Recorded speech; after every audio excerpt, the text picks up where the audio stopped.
فبأي آلاء ربكما تكذبان.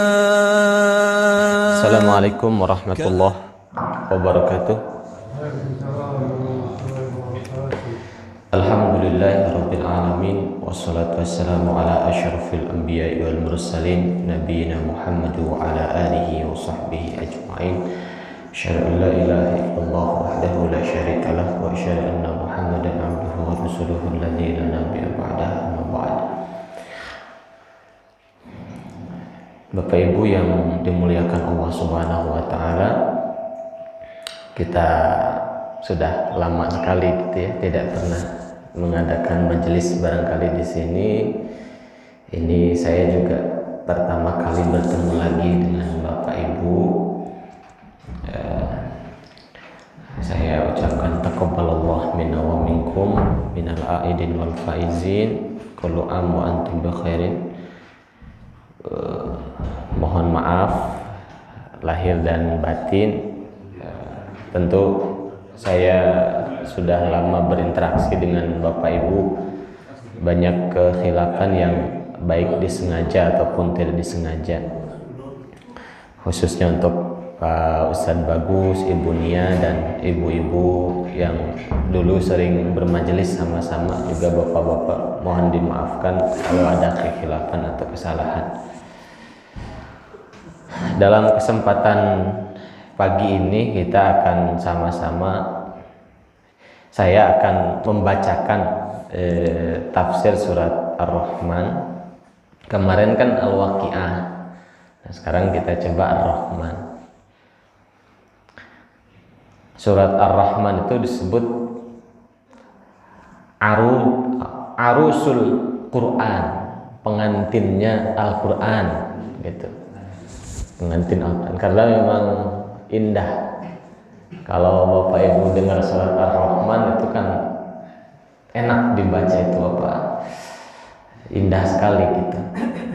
Kan sebut Nabi Sallallahu Alaihi Wasallam bersabda, kulli syai'in arus. Jadi banyak perkara yang itu ada pengantinnya, kata gitu. Wa arusul Quran Ar-Rahman, dan pengantinnya Quran Ar-Rahman.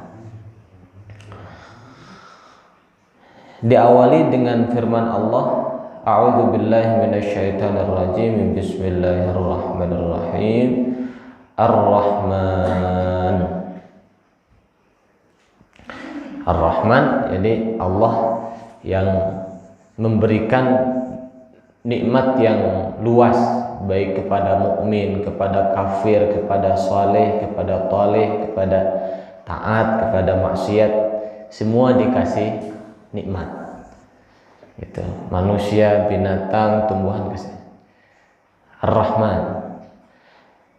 Makanya dalam hadis disebutkan, karena ada sifat rahmah Allah, rahmah kasih sayang Allah, kuda itu mengangkat kakinya supaya anaknya tidak terinjak gitu. Karena sifat rahmah, karena adanya sifat rahmah, anak-anak ketika bayi itu lahir langsung mencari tetek ibunya, sudah otomatis. Ada satu cerita kan, satu kisah ketika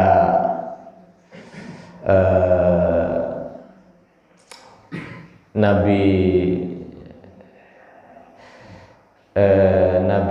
Sulaiman menghukumi dua orang perempuan ngaku anak bayinya sama. Wah, ini ngaku anak saya, ini ngaku anak saya kan. Parbut gitu, parbut bayi. Dan susah dibuktikan. Ini anak siapa ini, kata Nabi Sulaiman. Dan zaman dulu mah nggak ada tes DNA gitu. Ya sudah, kata Nabi Sulaiman, gini aja. Ibu-ibu setuju nggak? Kan dua orang. Ini anak saya belah dua aja deh gitu. Saya potong jadi dua. Yang satu, ya udah nggak apa-apa. Yang satu nangis. Kata yang satu lagi, nggak apa-apa. Tuan Raja biar jangan, bukan punya anak, bukan punya saya, nggak apa-apa, saya kasih ke ibu yang ini. Oh kalau gitu kamu ibunya. Karena ibu itu bagaimanapun tidak akan mau anaknya terluka. Akhirnya mau ngasihin ke ibu yang satu lagi, berarti kamu ibunya. Nah akhirnya itulah sifat rahmah. Nah, di dunia ini sifat rahmah, karena ada sifat rahmah. Kita lihat orang fakir meminta-minta di jalan, tersentuh hati kita, dikasih. Kita lihat sesama kita ada rasa saling sayang, suami istri, ibu, semuanya sifat rahmah dari Allah itu. Nah itu satu sifat rahmah diturunkan ke dunia, orang itu saling berkasih sayang, termasuk hewan sebagainya. 99-nya disimpan di surga. Kalau dihitung 100% gitu, satunya di dunia, 99 di surga. Ar-Rahman, sifat Allah Ar-Rahman. Ayat. Itu sifat Allah Ar-Rahman. Nah, Allah memberikan banyak nikmat dengan sifat Ar-Rahman itu kepada kita. Nikmat kahiji, Allamal Quran. Itu nikmat pertama. Allah mengajarkan Quran. Itu nikmat pertama. Ada orang belajar bahasa Arab seketika, kata alama itu Bapak Ibu objeknya harus ada dua. Alama. Contoh saya pakai bahasa Arab misalnya, Allamtu Zaidan al-Arabiyyata. Saya ngajarin Zaidan, satu objek, al-Arabiyyata, dua. Gitu. Misalnya, Allamtu, saya ngajarin Aliyan, si Ali, satu objeknya, as-sibahata, renang, dua kan objek. Allama, dia, maksudnya Allah, Al-Qur'an, mengajarkan Quran. Berarti kurang satu kan objeknya. Nah, satu objek lagi kata para ulama disimpan, tidak disebutkan di ayat. Allama, dia mengajarkan Al-Qur'ana, Al-Qur'an. Terus ngajarkan kasaha, man syaa min ibadihi, ngajarkan kepada siapa saja yang Allah kehendaki. Jadi tidak disebutkan itu supaya, tidak sebutkan objek kepada siapanya supaya lebih luas. Allah nggak bilang alamal insana, ngajarin ke orang, enggak, karena nggak cuma orang yang bisa paham Quran. Gitu. Ada orang, ada jin, bahkan malaikat juga ada yang paham Quran. Dan orang juga nggak semuanya diberikan kepahaman Quran. Kita ini orang Islam, orang yang beriman kepada Allah, sedikit atau banyak diberikan kepahaman Quran. Alhamdulillah, dengan itu kita bisa sholat, bisa kenal dengan Allah, bisa baca Al-Ikhlas, Al-Falaq, Al-Fatihah. Allamal Quran, Allah berarti mengajarkan kepada kita. Kenapa disimpan habis Ar-Rahman langsung Allamal Quran? Karena memang Quran adalah nikmat yang paling besar. Nikmat paling besar. Coba kalau nggak ada Quran di dunia ini. Nah, ini Syekh Ali Jum'ah dalam kitab Al-Kalam At-Thayyib itu beliau itu pernah ditanya begini. Pak Kiai katanya kalau orang itu musayyar atau mukhayyar. Musayyar atau mukhayyar. Musayyar itu diatur oleh Allah segala-galanya. Jadi nggak bisa punya pilihan. Seperti apa ya? Seperti wayang kan? Kata dalangnya harus begini ya begini. Nggak punya pilihan. Itu musayyar. Terpaksa begitu, diatur sampai sebegitunya, atau mukhayyar, atau boleh milih. Sawar Syekh Ali Jum'ah dua nana. Kadangkala kita ini musayyar, diatur, ditentukan harus seperti itu oleh Allah. Kadang-kadang mukhayyar, dikasih pilihan. Musayyar itu pas kapan? Ketika kita lahir dari orang tua A, kan tetiasa milih. Saya dengan bentuk fisik tinggi 172, nggak bisa milih. Dengan bentuk wajah begini, sawo matang. Hidungnya beda sama hidung orang Arab. Gitu. Orang Arab mah marancung. Orang mah mancung kalebat gitu. Kemudian musayyar, nggak bisa milih. Gitu. Saya jadi laki-laki, nggak bisa milih. Jadi orang Indonesia sudah nggak bisa milih. Rasnya ras Asia Tenggara gitu, nggak bisa milih.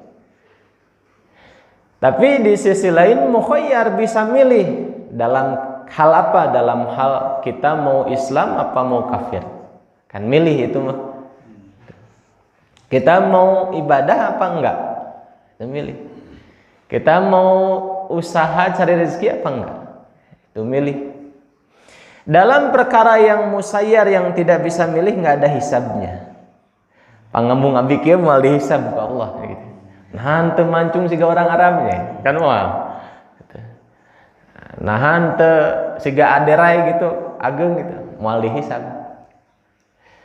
Kenapa kamu tidak lahir dari orang tuanya itu si fulan? Kan enggak. Nah, hal yang musayyar, yang enggak bisa milih, enggak akan dihisab. Yang mukhayyar, yang bisa milih, itu ada hisabnya. Tapi kata Syekh Ali Jum'ah, bayangkan pami di barat mah benten deui.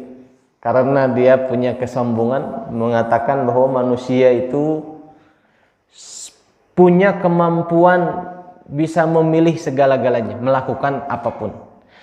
Sehingga perkara yang musayyar tadi, yang nggak bisa milih itu, tetap dia itu ingin coba rubah juga. Ada operasi kelamin gitu. Ada operasi plastik gitu. Atau bisa aja pernikahan lawan jenis, sesama jenis, dan sebagainya. Nah, kebayang kalau tidak ada Al-Quran. Kebayang lamun teu aya Al-Quran, jalmi teh gaya hidupnya ya seperti itu. Gitu. Merasa mampu melakukan segala-galanya.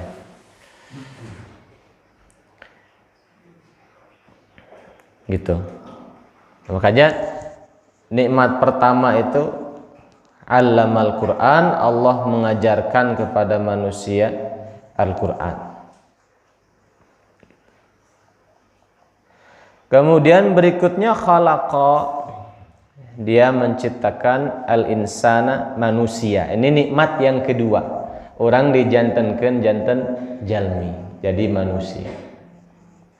Tidak jadi binatang gitu. Nikmat yang luar biasa.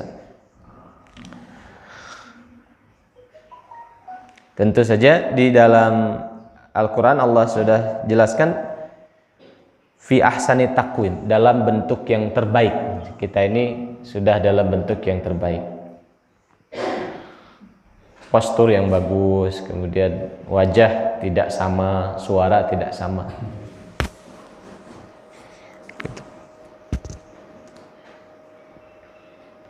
Kemudian yang ketiga, nah ayat yang keempat, betul. Nikmatnya yang ketiga ya, ayatnya yang keempat.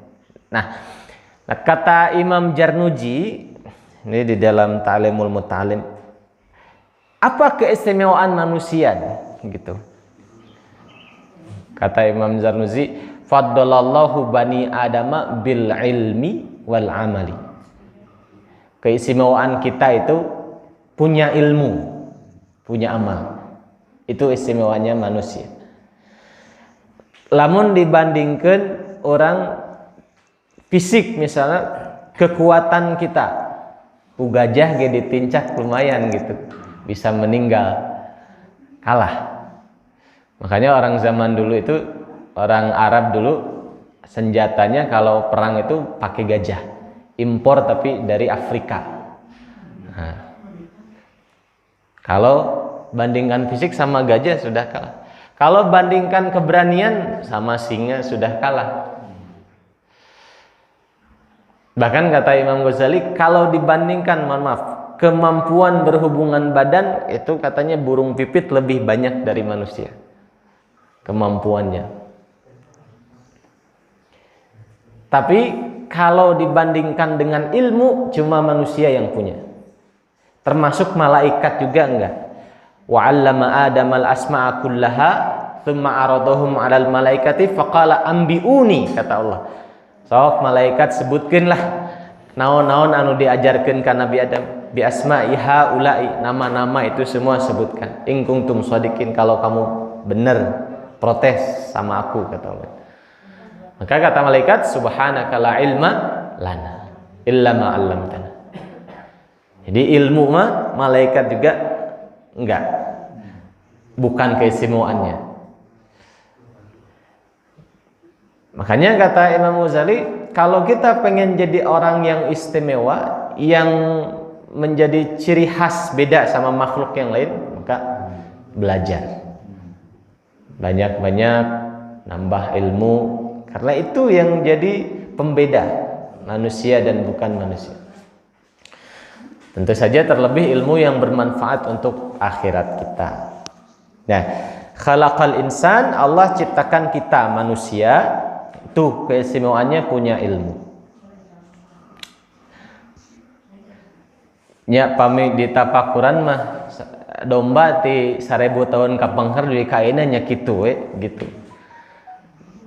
Tapi manusia kan 1000 tahun yang lalu, jangan 1000 tahun yang lalu, 10 tahun yang lalu dengan sekarang sudah berubah banyak. Apalagi sekarang cepat sekali teknologi informasi. Mungkin zaman dulu komputer itu segede rumah gitu. Sekarang sudah di tangan kita, pakai Android misalnya atau pakai laptop sudah. Gitu. Dan seterusnya, berkembang banyak. Dulu ada usaha wartel, sekarang sudah tutup.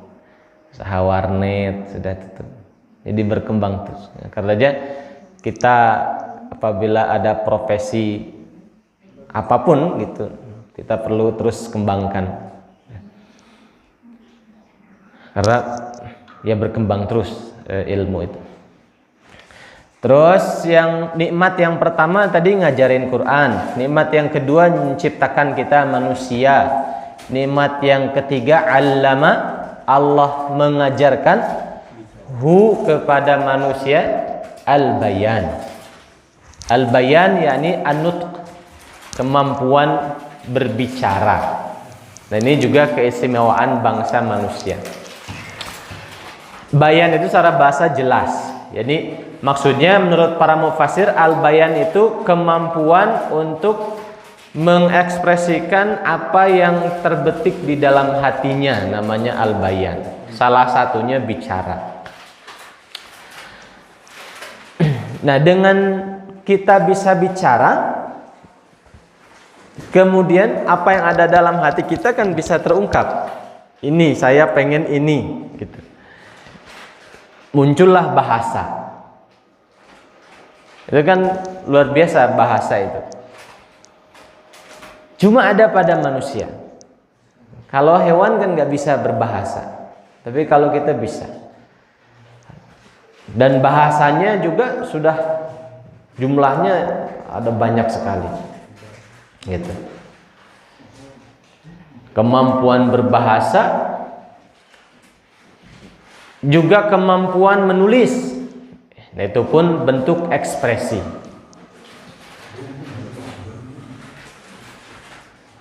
Allama bil qalam, Allah mengajarkan dengan pena, nulis.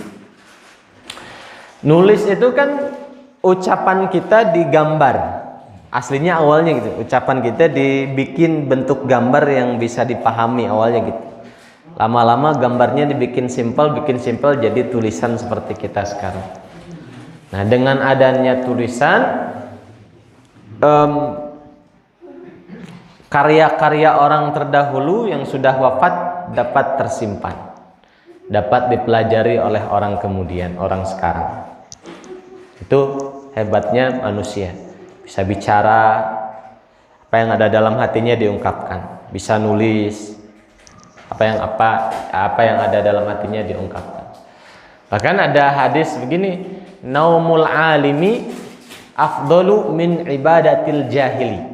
Ada hadis, tidurnya orang alim lebih afdal daripada ibadahnya orang jahil. Kenapa bisa begitu? Orang alim nulis kitab, dia lagi tidur kitabnya dibaca orang, pahalanya ngalir. Nah, kalau orang jahil ya ibadah untuk dirinya sendiri. Kalau orang alim ibadah dalam bentuk nasyrul ilmi, menyebarkan ilmu, karyanya dibaca orang, dipelajari orang. Bahkan kata Imam Al-Haddad, seorang yang menulis kitab itu di alam kuburnya dicatat sebagai seorang dai, padahal tas maut. Kenapa dicatat sebagai dai? Karena dia sudah wafat, kitabnya masih dipelajari oleh orang-orang. Ini misalnya kitab Sawi kurang lebih dikarang 200 tahunan yang lalu. Jadi mu'allif penulis yang sudah wafat sudah 200 tahun catatannya mengalir sebagai dai di alam kuburnya. Karena terus dibaca di seluruh dunia kitab tafsir Sawi, tafsir syarah terhadap tafsir Jalalain. Allamahul bayan, Allah mengajarkan kemampuan mengekspresikan apa yang ada dalam hati dalam bentuk bahasa, bentuk tulisan, apalagi bentuk budaya. Orang berbudaya, budayanya orang Jepang, budayanya orang Indonesia, orang Melayu, orang Sunda, orang Jawa, itu bentuk ekspresi yang ada di dalam hati. Budayanya orang Arab sama orang Barat tentu itu, apalagi misalnya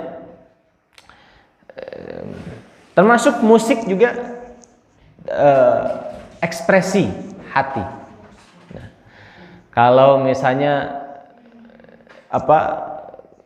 si tangga nadanya begini, oh ini sedih. Kalau tangga nadanya begini, oh ini senang. Itu kan ekspresi. Kalau didefinisikan, kalau kata KBBI, musik itu apa? Musik itu mengharmonikan tangga-tangga nada kan? Diharmonikan baik dengan alat atau dengan mulut itu musik. Itu secara bahasa. Gitu. Termasuk baca Quran pun kita ekspresikan dalam bentuk makomat misalnya. Ada nahawan, ya kan? Ada hijaz. Kalau yang sedih-sedih nahawan, hijaz gitu, sika, sobah dan itu ekspresi sebetulnya. Nah, Allah itu mengajarkan allamahul bayan. Allah ajarkan kepada kita kemampuan mengekspresikan perasaan atau lukisan. Nah, itu semuanya nikmat dari Allah. Nah. Kemudian nikmat yang keempat, ayat kelima, betul. Asyamsu, matahari, wal qamaru, dan bulan, bihusbanin, dengan hisabnya, dengan perhitungannya. Jadi jutaan tahun yang lalu sampai sekarang matahari ya nggak bergeser dari tempatnya, bulan juga tidak bergeser, tetap seperti itu sesuai perhitungan. Gitu. Ya tentu ciptaan Allah beda sama ciptaan kita kan, buatan kita. Buatan kita mobil misalnya sudah 10 tahun, semakin lama dipakai semakin rusak, harus diservis. Gitu. Kadang-kadang sedang dipakai mogok gitu. Uga mohon. Tapi kan matahari itu nggak pernah sekali waktu misalnya ada kerusakan mati sebentar gitu. Ya kan enggak. Itu ciptaan Allah ya begitu. Atau misalnya sekali waktu geser sedikit. Ya enggak. Ya kalau geser sedikit menjauh ya dibeku semua alam dunia. Kalau terlalu dekat ngegesernya jadi terbakar gitu, kepanasan. Jadi Allah biarkan terus sesuai dengan hisabnya, perhitungannya, tidak sekalipun melenceng. Kalau melenceng kiamat nanti gitu. Nah, dengan sebab sesuai dengan perhitungannya kita jadi tahu penentuan waktu. Oh, ini bulan, ini tahun sekian, bulan sekian. Oh, ini 1 Ramadan, oh ini 1 Syawal, oh ini 1 Zulhijjah. Itu dihitung. Bisa karena bulan dan bintang bulan dan matahari itu konsisten, tidak sehingga bisa diperhitungkan. Sampai gerhana itu bisa dihitung. Sudah dihitung di kalender gerhana nanti bakal jatuh tanggal sekian dan sekian, dan betul, kebanyakannya betul. Terus dihitung, apalagi kalau zaman dulu ke laut misalnya, dihitung anginnya nanti kalau bulan ini ke sini. Dihitung untuk apa? Untuk pertanian misalnya, kayak halodo bulan iya dan seterusnya, cuaca dan sebagainya. Itu karena bulan dan matahari itu konsisten pada tempatnya. Atau bulan misalnya ada pasang surut laut itu kan oleh bulan gitu. Nah, kenapa disebutkan lagi nikmat yang berikutnya matahari dan bulan? Karena nikmat ini luar biasa. Nikmat ini luar biasa. Ya. Lamun dicas ku Allah kedah mayar bulan matahari, ini orang lampu terus sabaraha, lamun lampu kan sudah berapa tahun kita pakai kan sudah bayar berapa, tapi dia matahari gratis dikasih oleh Allah. Nah itu asyamsu wal qamaru bihusban, nikmat yang berikutnya.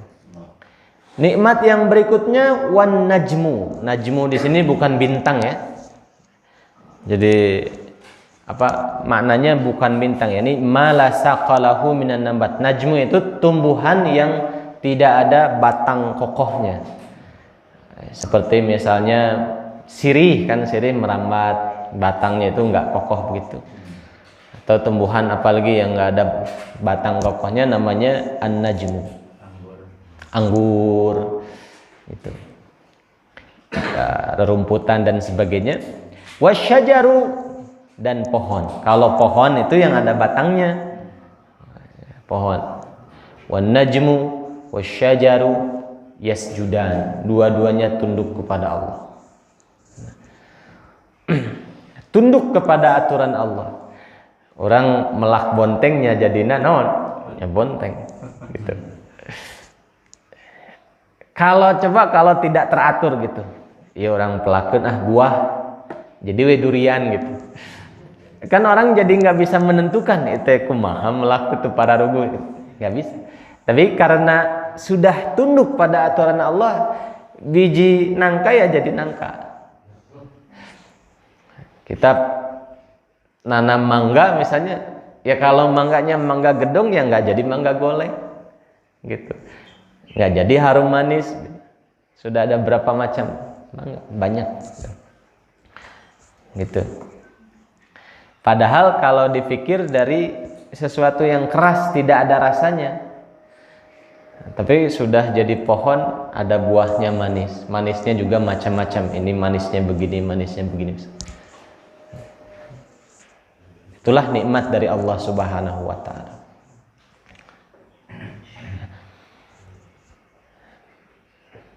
Makanya di antara hal yang menjadi faktor penentu kekuatan negara itu apa?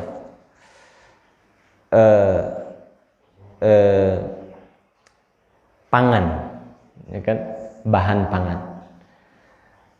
Kalau di Indonesia nggak ada petani, repot gitu.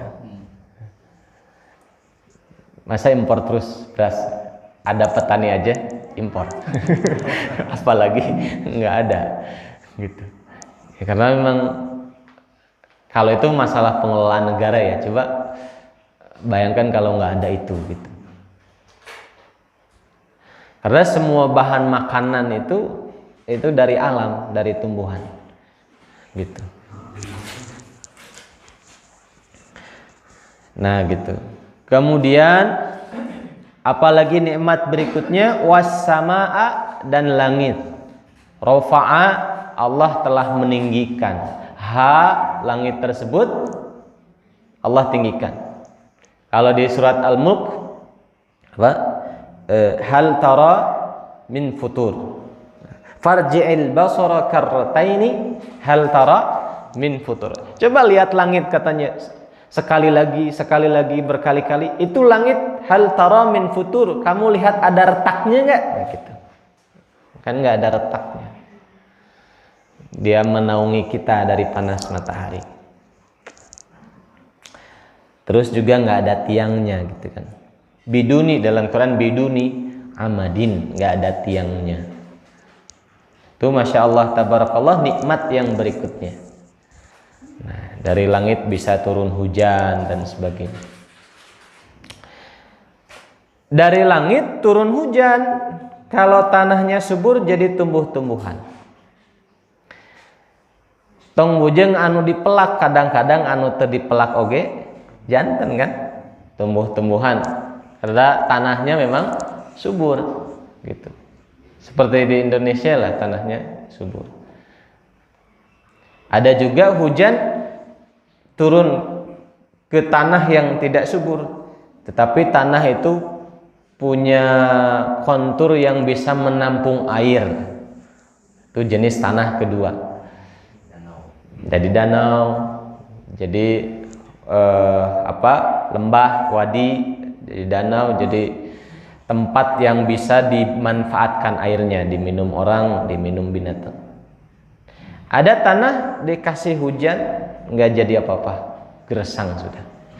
Kasih hujan hilang, kasih hujan hilang, malah banjir gitu. Udah gitu nggak ada tumbuhan. Nah, ya gitu juga hati kita. Hujan itu ya ilmu dari Allah. Ada yang subur, anu subur mah tadi tong bujung dipelakan atau dipelakan oge tumbuh-tumbuhan. Dikasih ilmu, semangat dipelajari, diamalkan, kemudian jadi lebih baik, lebih soleh orangnya dan sebagainya. Ada yang jenis yang kedua, kasih hujan tapi dia nggak subur tapi bisa nampung air, bisa dimanfaatkan orang. Dapat ilmu, mungkin dia susah mengamalkannya, tapi mungkin orang lain dia nasihatin, tetap bisa dapat manfaatnya. Kalau yang ketiga, hujan hilang nggak jadi apa-apa. Dapat ilmu ke sini, keluar ke sini, sudah lupa nggak jadi apa-apa. Ini perumpamaan saja dalam hadis. Iya, dalam hadis perumpamaan ada dalam hadis. Nah, mudah-mudahan kita ini kelompok yang pertama. Amin ya rabbal alamin. Insyaallah dengan barakah doa kita semua, kita Allah jadikan kita kelompok yang pertama. Ya. Makanya hidayah itu ada dua. Pertama hidayatul irsyad. Hidayatul irsyad, adanya nabi, adanya Quran, adanya hadis, adanya kitab-kitab ulama, para ulamanya juga, itu hidayatul irsyad. Ngasih bimbingan sebagainya. Yang kedua hidayatul taufik. Hidayatul taufik itu kita digerakkan untuk taat dengan sebab adanya ilmu, adanya. Nah, mudah-mudahan kita diberikan hidayah irsyad dan hidayah taufik. Amin ya rabbal alamin. Nah, nikmat yang berikutnya wa wada'a, dan Allah meletakkan al-mizan. Mizan itu keseimbangan. Mizan itu keseimbangan. Jadi semua di alam semesta ini seimbang semuanya. Gitu. Nah, kenapa alla tatghaw fil mizan? Supaya kita ini mencontoh sifat Allah itu alla tatghaw fil mizan. Jangan kita melampaui batas di dalam keseimbangan tersebut. Gitu. Kan kita diajarkan takhallaqu bi akhlaqillah, kita mencontoh akhlaknya Allah. Allah ciptakan alam semesta seimbang, maka kita juga harus menjaga keseimbangan, menjaga keadilan. Jangan karena benci kemudian orang itu jadi salah semua di pikiran kita itu. gitu. Yang baik pun jadi salah gitu. Pokoknya nama aya we salahna gitu. Karena benci. Jangan karena suka orang itu jadi benar semua. Pokoknya bener lah dah. Saya mah resep kasih eta. Itu enggak adil gitu guys. Jadi kalau adil itu kita lihat orang walaupun kita nggak suka, kalau dia benar ya benar. Gitu. Misalnya ada orang nasehatin kita nggak boleh bilang misalnya urus aja diri kamu sendiri, kamu aja belum benar, nggak bisa gitu. Contoh gini, ini kata Gus Bah gitu. 1 tambah 1 berapa? 2 kan? Orang yang suka minum khamr, orang yang jahat, orang yang baik, guru, orang bagaimanapun, anak kecil, orang tua, 1 tambah 1, 2 tetap. Jadi kebenaran itu ya benar, walaupun siapa yang ngomongnya ya benar gitu. Jadi ketika ada orang menasehati kita kepada kebenaran, itu benar. Jangan lihat orangnya itu bagaimana, ya itu urusan dia, tapi omongannya benar. Kita harus akui benar gitu. Gitu. Jadi Allah tatghaw fil mizan, supaya kita tidak berlebihan dalam keseimbangan, dalam keadilan. Wa aqimul wazna, dan Allah tegakkan al-wazna, timbangan. Nah, Allah jadikan kita ini diberi kemampuan bisa ngukur, baik timbangan yang sifatnya zahir, ada kail, ada wazan kan, itu timbangan. Ada seperti 1 kilo, 1 liter, itu kan bagian dari penimbangan. Atau sifatnya batin, timbangan akliyah, akal kita bisa menimbang, oh ini itu salah kalau kita lakukan. Itu semua pemberian dari Allah Subhanahu wa taala. Wa aqimul wazna, Allah tegakkan timbangan bil qisti, dengan adil. Wala tukhsirul mizan, kamu jangan mengurangi timbangan.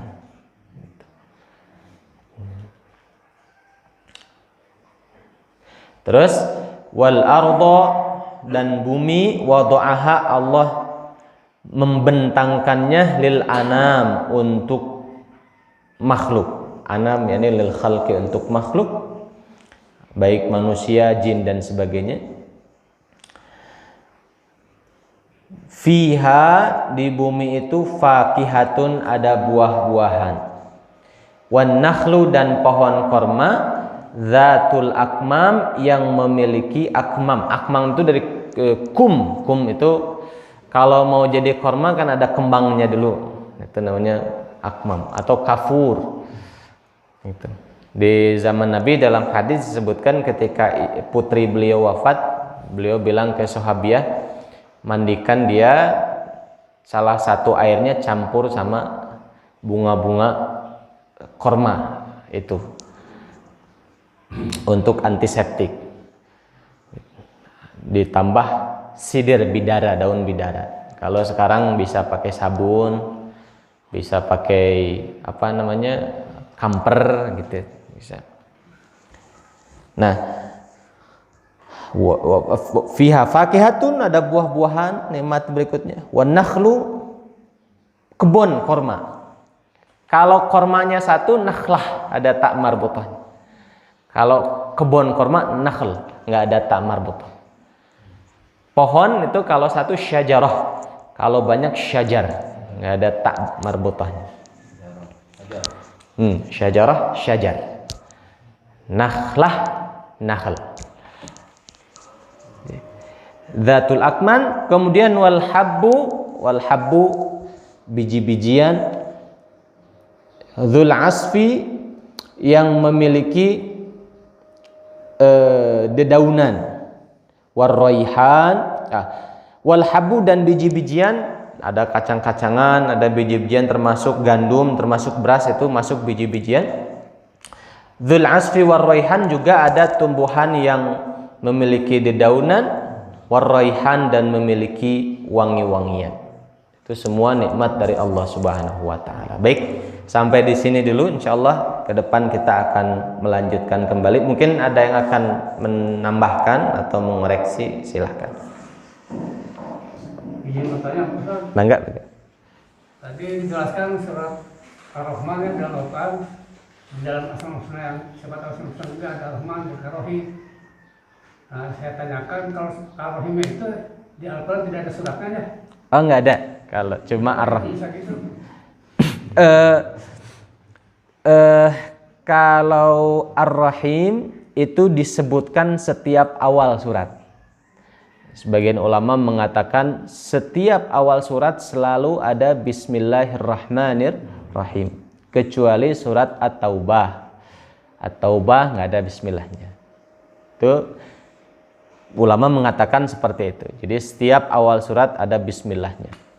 Ada lagi ulama mengatakan Bismillah awal surat Al-Fatihah saja. Itu. Jadi Ar-Rahim ada di situ. Ada lagi.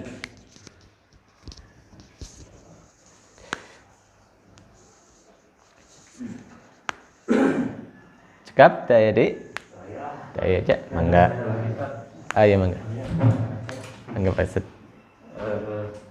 Dalam tadi bicara tentang bacaan basmalah, saya bantu menjelaskan pernah dengar tapi saya lupa lagi. Iya. Dalam surat At-Taubah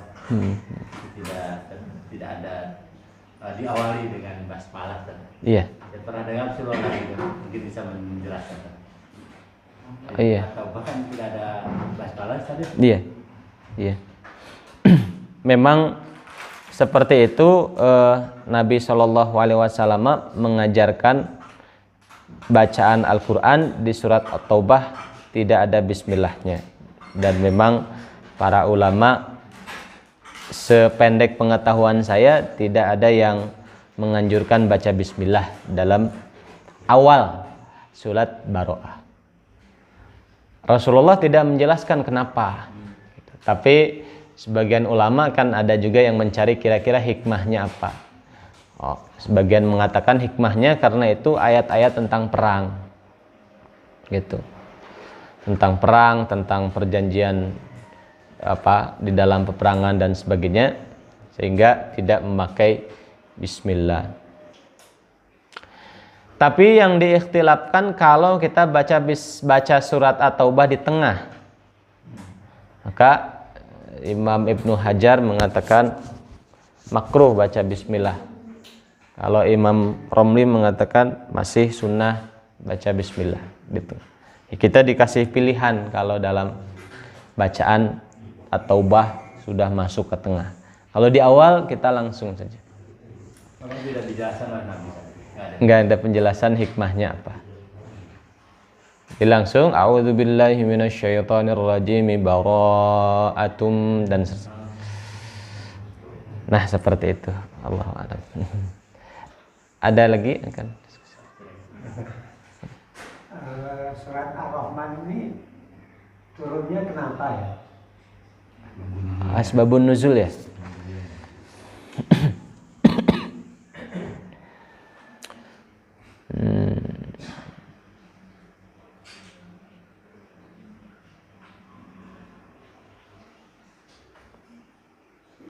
Nanti PR Pak, nanti saya cari. mohon. Di sini tidak ada penjelasan. Nanti coba saya cari apakah kan tidak semua ayat ada asbabnya.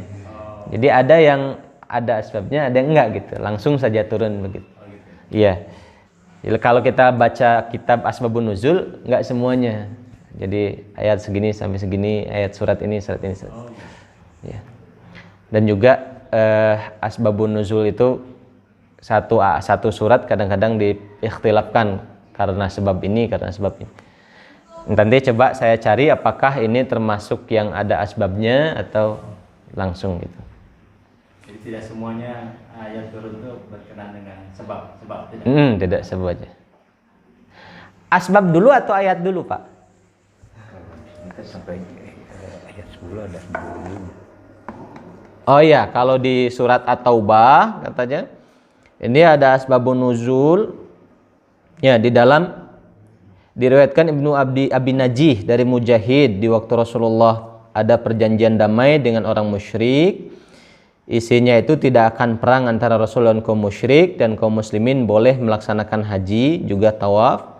Maka Allah turunkan ayat surat At-Taubah 1-10 tentang pembatalan perjanjian dan mengizinkan kaum muslim memerangi kaum musyrik. Juga memberi kesempatan kaum muslimin selama 4 bulan untuk memperkuat diri dan persiapan. Jadi karena terkait dengan peperangan, nah di surat At-Taubah ini tidak pakai bismillah. Nah, itu surat At-Taubah ada 1-10 ininya asbabnya. Kalau Ar-Rahman, insya Allah nanti coba saya cari. Gitu. Jadi kadang-kadang nggak mesti satu surat, kadang-kadang ayat sekian-sekiannya yang ada asbabnya, ayat yang lainnya enggak gitu. Itu seperti itu. Insya Allah nanti saya cari. Turun ayat dulu atau asbabnya dulu? Aslinya sebetulnya ayatnya dulu. Karena kan firman Allah itu, firman Allah dulu atau kita dulu yang ada ke dunia? Ya tentu firman Allah qadim, sudah ada sebelum kita. Al-Quran sudah ada sebelum adanya manusia. Nah ketika turun ke dunia, Allah jadikan, Allah setting ada sebabnya supaya bisa dipahami oleh manusia. Oh ini maksudnya untuk ini, maksudnya untuk ini. Tapi aslinya sebetulnya ayat Quran dulu yang, karena dari lauh mahfudnya memang sudah ada Al-Quran. Itu begitu. Maksudnya supaya jangan dipahami ayat sebab dulu baru ada ayat, ya, aslinya bukan begitu. Nah begitu. Ada lagi akan? Ada 2 pertanyaan Pak. Gimana? Yang pertama, apa hukum bermazhab Iya. setiap muslim? Iya. Terus yang kedua, apakah boleh bagi orang yang bermazhab untuk mengambil dalil atau pendapat dari mazhab lain dalam penerapan Iya. soal tersebut? Hukum bermadhab itu tidak boleh bagi siapa dan boleh bagi siapa, kan gitu. Tidak boleh bagi orang yang sudah mampu mengambil langsung kesimpulan dari Quran dan hadis. Dia nggak boleh bermazhab. Jadi ada 3. Ada dalil, itu Quran dan hadis kan, barang mentah. Ada metodologi pengambilan dalil, ada usul fikih, ada qawaid fikih. Yang ketiga ada kemahiran untuk menggunakan metodologi ini kepada dalil. 3 kemahiran ini harus dikuasai oleh orang yang ingin mengambil langsung dari Quran dan dari hadis. Jadi haram hukumnya orang lihat Quran, wah amalkan, nggak boleh. Lihat hadis, langsung nggak bisa. Dia harus, kalau baca ayat, dia harus tahu ini ayat umum apa khusus. Ini ayat mutlak atau ada pengecualiannya. Ini ayat dinasakh apa enggak, dihapuskan apa enggak oleh hukum yang lain. Jadi nggak bisa ayat langsung ayat, nggak bisa. Nah, tentu kan orang yang mampu seperti ini para ulama. Para ulama yang dari kecilnya sudah belajar bertahun-tahun, puluhan tahun, kemudian dia bisa menyimpulkan. Zaman dulu ulama yang seperti ini banyak, kurang lebih ada 80 mujtahid. Imam Ibnu Saur, Imam Ibnu Mubarak, Imam Sufyan Ats-Tsauri, Imam Ahmad bin Hambal, Imam Malik, Imam Syafi'i, dan banyak sekali. Semakin ke sini ya karena semakin semangat semakin kurang belajar. Kita aja kan seminggu sekali belajar.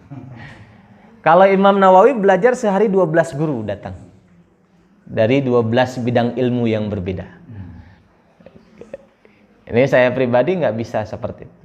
Dan mereka hafal Quran dari kecil. Makanya nggak ada gelar Al-Hafiz, hafal Quran nggak ada. Karena hafal Quran itu udah biasa, sudah bukan jadi gelar. Kalau Al-Hafiz itu zaman dulu hafal 100.000 hadis. Zaman dulu. Kalau Quran ya sudah pasti itu mah model pendidikan dulu itu harus hafal Quran dulu. Gitu. Sekarang lah orang Al-Azhar di Mesir kalau mau lulus S1 itu harus hafal Quran. Kecuali orang non-Arab gitu boleh tidak hafal Quran. Nah, orang yang punya kemampuan begitu Satu ayat dia bisa, satu kasus dia bisa kumpulkan semua dalil-dalilnya, kemudian dia olah, kemudian jadi hukum. Nah, itu baru jangan bermadhab. Tapi orang awam seperti saya, seperti kita, maka kita bermadhab mengikuti guru kita. Ya kan? Pasti gitu. Abdi mah nuturkeun weh ka Pak Kiai Haji misalnya Miftah Farid misalkan. Itu mazhab saya, guru saya. Abdi mah nuturkeun we ka guru saya ada 1 2 3 4 ya. Itulah guru kita. Tapi sebetulnya kalau kita ingin lebih sistematis belajar, bagusnya mengikut kepada madhab 4 kalau dalam fikih, supaya konsisten. Kan setiap pendapat itu ada latar belakangnya, ini metodologinya. Kenapa misalnya kesimpulan hukumnya ada ini ya, karena metodologi mereka ini. Contoh lah misalnya kalau kata Imam Malik misalnya, amal penduduk Madinah lebih diunggulkan daripada hadis sahih misalnya begitu, dengan berbagai alasan. Kalau kata Imam Hanafi misalnya, istihsan itu boleh dengan berbagai alasan. Kata Imam Syafi'i nggak boleh dan sebagainya. Jadi kenapa kesimpulan hukum beda itu? Karena latar belakang metodologi pengambilan hukumnya beda. Kalau kita campurkan, berarti kita nanti tidak akan konsisten melaksanakan metodologi itu. Jadi pelin-pelan gitu. Tapi kan yang kita tahu, pokoknya ini ada dalilnya, kita tahu sebenarnya itu aja. Aslinya nggak begitu. Ada latar belakang pengambilan hukumnya yang kalau ditelusuri lebih dalam ternyata karena dicampur-campur jadi tidak konsisten sebenarnya. Nah, seperti itu. Nah, itu jadi ini bagi pelajar ya, bagi pelajar seperti saya, seperti antum, mazhab kita itu lebih baik konsisten di satu mazhab dalam mempelajarinya. Tapi dalam mengamalkannya bisa aja kita dalam kondisi darurat pindah gitu. Coba kalau belajar konsisten. Tapi kalau orang awam, yang awam mazhabnya itu gurunya. Kita belajar sama guru kita, ada 10 guru kita, ya kita ngikut ke 10-10-nya. Silahkan gitu. Kalau orang mujtahid nggak ada mazhabnya. Dia menentukan sendiri. Itu seperti itu. Kadang-kadang orang salah paham, pokoknya kalau nggak ada tiditu nama salah gitu. Nggak semudah itu. Contoh gini, di sini zakat pakai uang, pakai beras, uang. Ada nggak dalilnya? Nggak ada dalilnya. Ya kan? Itu adalah pendapat mazhab mazhab Hanafi dengan istihsan gitu. Jadi itulah mazhab kita itu ada mufti, ada MUI, kita ngikut kepada pendapat-pendapat mereka gitu. Jadi nggak mesti harus ada nggak dalilnya, nggak mesti begitu gitu. Baik, ada lagi? Iya. Kalau saya baca di di Imam Fikih yang Imam Ali Hanafi, Imam Syafi'i, Imam mereka mengatakan apabila senada, kalau nggak temukan hadis yang sahih, itulah masabku hadis yang qat'i ya. Iya. Itu berarti kita tidak terfokus dengan satu masa saja, kemarin sebutkan tadi. Kita menemukan yang hadis yang qat'i, itulah adalah masabku. Maka campakkanlah pendapat itu. Dari saya lihat dari 4 yang Imam itu mengatakan seperti itu. Yeah. Jadi artinya mungkin gambaran saya mungkin jadi kita tidak terfokus dengan satu mazhab. Yeah. Usahakan kita mempelajarinya, nanti kita ambil mana yang menurut kita bahwa itu lebih kuat. Tapi salah seperti itu. Iya. Jadi kata para imam 4, kalau ada hadis sahih, Imam Syafi'i seperti yang bilang gitu, kalau ada hadis sahih itulah madhabku. Maksudnya para ulama madhab itu semua hadisnya hadis sahih semuanya. Jadi hadis itu kan ada banyak, kalau dibandingkan dengan transmisi sanadnya kurang lebih 1 juta hadis, 1 juta sanad. Tapi hadis yang terkait dengan hukum kata Syekh Ali Jum'ah itu kurang lebih 60.000 hadis. Hadis ahkam. Salah satunya ada di Bulughul Maram misalnya dan sebagainya gitu. Nah, para ulama dulu, Imam Syafi'i dan sebagainya itu sudah hafal semua. Jadi yang 4 mazhab ini hadisnya itu juga sebenarnya. Ayatnya itu juga, hadisnya itu juga sebenarnya. Gak ada yang beda sebetulnya. Yang beda apa? Sudut pandang pengambilan dalilnya. Namanya usul fikih dan qawaid fikihnya itu yang beda. Sehingga kesimpulannya beda. Ditambah yang 4 ini sudah dikokohkan oleh ulama-ulama muhaddis setelahnya. Semua mazhab 4 itu sampai sekarang dikuatkan oleh ulama-ulama muhaddis. Imam Syafi'i ada Imam Nawawi, Imam Ibnu Hajar, Imam As-Subki, terus banyak, dan mereka menguatkan terus merevisi. Oh ini kurang nih sebelah sini, ini hadisnya ini yang ini, terus sampai sekarang. Tetap nggak bisa disatukan. Kenapa? Karena memang pertama ayat atau hadisnya memberikan peluang untuk beda. Jadi tidak qat'i tapi dhanni. Yang kedua, cara pengambilannya juga beda.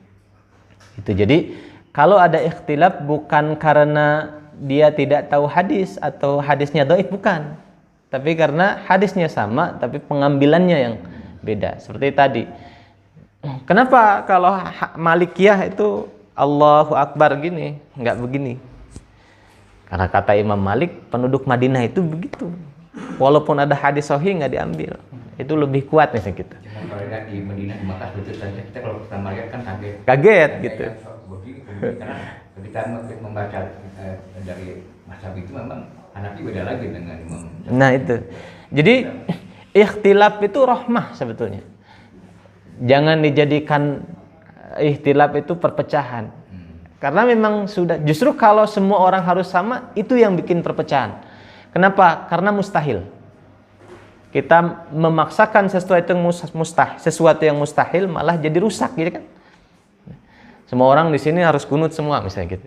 Kan nggak bisa. Itu malah jadi rusak gitu. Jadi ikhtilaf itu kita pahami rahmah. Seperti itu. Karena memang Allah menghendaki seperti itu. Kecuali kalau keterangan yang qat'i, yang pasti. Allah ada satu, ya harus satu. Nabi penutup, Nabi akhir zaman, Nabi Muhammad, ya Nabi Muhammad, nggak bisa beda. Gitu. Jadi ada yang qat'iyud dilalah, dalil yang pasti yang semua ulama dari sudut manapun nggak ada bedanya, harus itu. Ada yang mesti ada titik perbedaan. Gitu. Nah, supaya perbedaan ini tidak terlalu banyak, maka biarkan yang menentukan hukum itu ulama. Kalau semua orang itu mengatakan saya juga bisa, tambah banyak nanti ikhtilaf, ya kan? Makanya sekarang kenapa banyak aliran sesat? Karena orang-orang itu berpandangan atas ayat terjemah iya, atas ayat hadis nu diterjemahkan iya, langsung aja ke situ. Kan kalau kita enggak, saya Pak Ustadz Iwan, Pak Ustadz Bagus, kita ini kan masih ada guru-guru kita. Kita datang ke Saninten, kita datang ke Al-Fajr, kita datang ke MUI. Jadi kita ngikut ke para ulama gitu. Kalau beda-beda ya wajar, memang dari sananya begitu gitu. Itu barangkali begitu. Baik, alhamdulillahirabbil alamin, subhanakallahumma wa bihamdika asyhadu an la ilaha illa anta astaghfiruka wa atubu ilaik. Assalamualaikum warahmatullahi wabarakatuh. رب المشرقين ورب المغربين فبأي آلاء ربكما تكذبان